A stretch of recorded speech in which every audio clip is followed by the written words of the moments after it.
A Traveler érkezése új korszakot hozott, a Golden Age-et. A Vénusz, a valaha halálos és forró bolygó a Traveler érintésével életre kelt.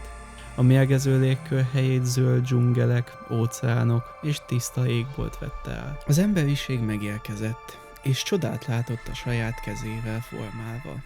Az új világ középpontjában állt az Istar kollektív, a tudomány fényének temploma. Itt építették az első kutatóközpontot, amely a vexomok tanulmányozására fókuszált, és az idegenrendszerek működését kutatták.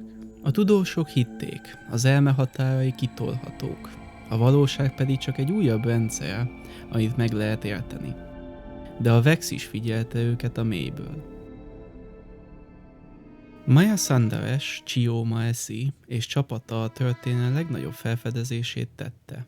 A Vex hálózat első mintája nem adat, hanem élő rendszer volt. Egy gép, ami gondolkodott, épített és figyelt. A kutatókat a Vex lemásolta, szimulációba zárta, és újra lefuttatta őket a saját időhulkaiban. Az emberek megtapasztalták, milyen érzés elveszni a valóságban, ahol minden pillanat egyszerre múlt, jelen és jövő. A szimulációs projekt megszületett, és vele együtt a felismerés, a Vex nem egyszerűen él az időben, ők újra teremtik azt. A Golden Age fénye hamar kihunyt. A kollapsz idején a Vexek aktiválták magukat, és a Vénusz lett az első bolygó, amit teljesen átvettek. A városok eltűntek, az emberiség maradványait elnyelte az idő. A Traveler megpróbált beavatkozni, de a Vex már megépítette a Vault of Glass-t. Az időn kívüli erődöt, ahol sem a múlt, sem a jövő nem létezik többé. A Vault of Glass.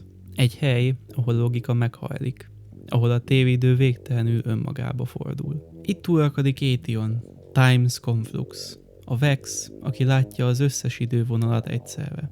A Vex itt próbálta újraírni a valóságot, törölve minden olyan múltat, ahol nem győzött. A Vault of Glass mélyére először 3 Guardian lépett. Kabir, Pahanin és Brady. Nem csak a Vex ellen harcoltak, hanem az idővel is. Kabir feláldozta magát, hogy megbénítsa a Vault hálózatát, és hátrahagyta az Aegis of Legion-t, amely a későbbi Guardianek számára kulcsot jelentett a Vault biztonságos navigálásához.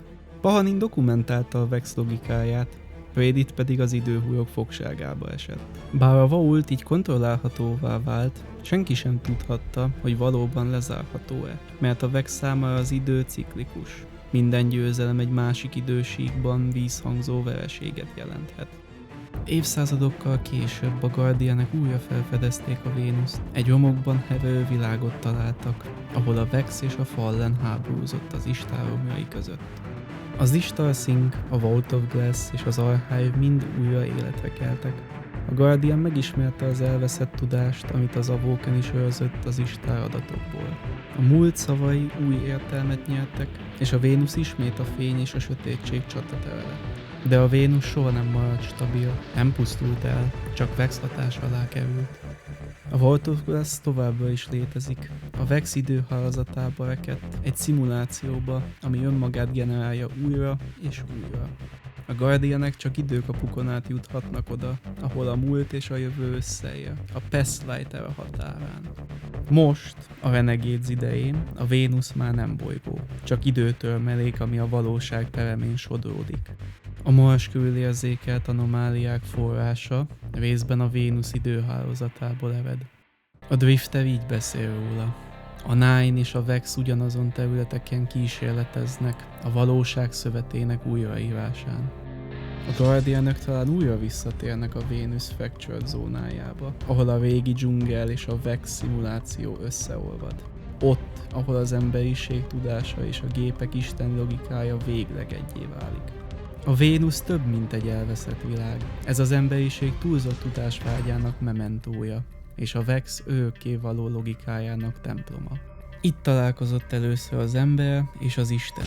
Itt veszítettük el a valóság feletti uralmat, és itt született meg a felismerés, hogy az idő nem lineáris, hanem örök körforgás, ahol minden, ami megtörtént, még csak most kezdődik el újra.